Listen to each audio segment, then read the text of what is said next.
ఏం పేరు? ఎంతకాలం నుంచి అమ్మ మీకు మోకాళ్ళ నొప్పులు? 5 సంవత్సరాల నుంచి.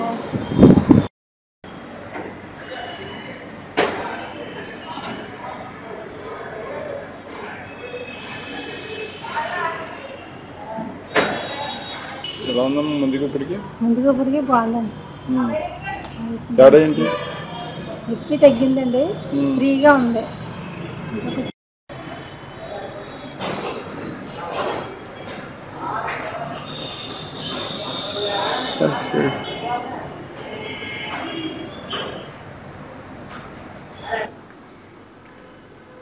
మీ పేరమ్మా? సుబ్బలక్ష్మి. ఎక్కడి నుంచి అండి? మావాడ నుంచి వచ్చి. మోకాళ్ళ నొప్పులు కదమ్మా? మోకాళ్ళ నొప్పి బాగా విపరీతమైన నొప్పులు వచ్చిందండి. ఎంతకాలం నుంచి బాధపడేవారు? ఒక 4 సంవత్సరాలు 3 సంవత్సరాల నుండి బాధపడ్డాను. డాక్టర్ ఇంజక్షన్ కూడా చేయించుకున్నారండి, తగ్గలేదు. అదే కొద్దిగా కొన్ని రోజులు తగ్గి మళ్ళీ మామూలు వచ్చి బాధ అయిపోయింది. అసలు నల్లపోయేదాన్ని. ఇప్పుడు ఎలా ఉంది? చేయించుకున్నాకంటే బాగుంది. పెద్ద ట్రీట్మెంట్ చేయాలి. ఇప్పుడు తేలిగ్గా నడగలుగుతున్నాను. ముందుకు ఇప్పటికి తేడా? నడకలో తేడా వచ్చిందండి, నొప్పి కూడా తగ్గిందండి.